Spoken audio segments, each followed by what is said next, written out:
కంపెనీలో జరిగిన దారుణం నిజంగా చాలా దురదృష్టకరం. 17 మంది చనిపోయారు, 41 మందికి గాయాలయ్యాయి. గతంలో ఎన్నో ప్రమాదాలు జరిగినా కూడా ఎప్పుడూ జరగనటువంటి విషాదం చోటు చేసుకుంది.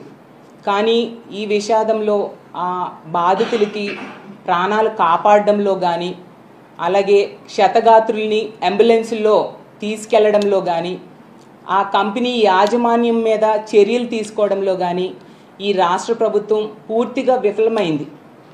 అలాగే తీసుకుంటే చంద్రబాబు నాయుడు గారైనా, మంత్రులైనా, స్థానిక మంత్రి అయినా, అలాగే ఎంపీ ఎమ్మెల్యేలు అందరూ కూడా వాళ్ళకి అండగా నిలబడడంలో విఫలమయ్యారు. చంద్రబాబు నాయుడు గారు ఈ కూటమి ప్రభుత్వం ఎక్కడో మదనపల్లిలో పేపర్స్ తగలబడిపోతే హెలికాప్టర్ ఇచ్చి డీజీపీని పంపించారు. మరి 17 మంది ఎంత దారుణంగా యాక్సిడెంట్లో చనిపోయారు. ఏమి ఒక హెలికాప్టరో ఫ్లైటో వేసి హోంమంత్రి గారిని అలాగే డీజీపీ గారిని అక్కడికి పంపొచ్చు కదా, అలాంటి ఆలోచన రాలేదా? అంటే కాలిపోయిన పేపర్లకున్న విలువ 17 మంది ప్రాణాలకు లేదా? ఉత్తరాంధ్ర ప్రజల ప్రాణాలకు అంత విలువ లేదా అని నేను అడుగుతూ ఉన్నాను.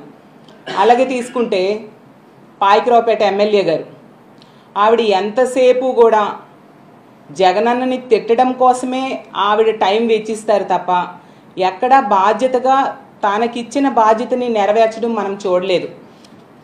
ఎంతమంది చనిపోయినా కూడా చంద్రబాబు నాయుడు గారు పరామర్శకు వెళ్ళాక ఒక ఉన్నత స్థాయిలో సమీక్ష చేయాల్సిన అవసరం లేదా? రాష్ట్ర స్థాయిలో సమీక్ష చేశారా?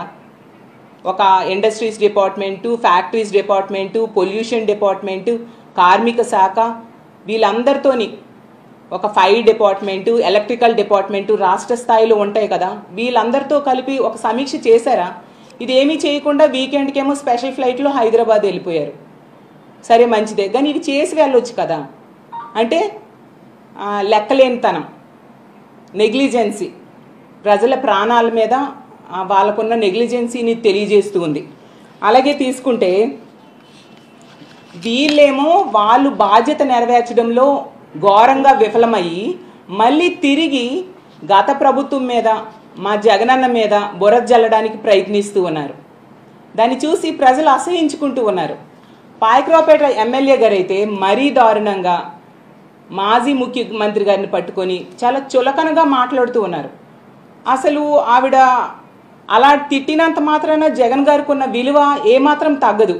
ఆకాశం మీద ఉమ్మేస్తే మన మీదే పడుతుంది.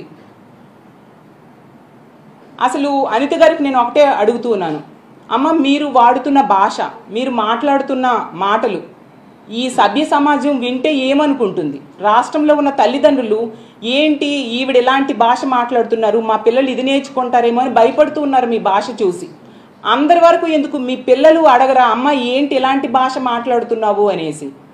రేపొద్దున పిల్లలు అదే భాష మాట్లాడితే తప్పు అని మీరు చెప్పగలరా? చెప్తే అమ్మ నువ్వు మాట్లాడిన మాటలే కదా మేము మాట్లాడుతున్నామని అనరా? ఇదేనా మీరు ఫ్యూచర్ జనరేషన్స్కి ఇస్తున్న సందేశం అని నేను అడుగుతూ ఉన్నాను. అలాగే తీసుకుంటే సీఎం గారిని పట్టుకొని, అరే నువ్వు సీఎం ఏంటి, సీఎంనే కదా మనోడు ఏంటది?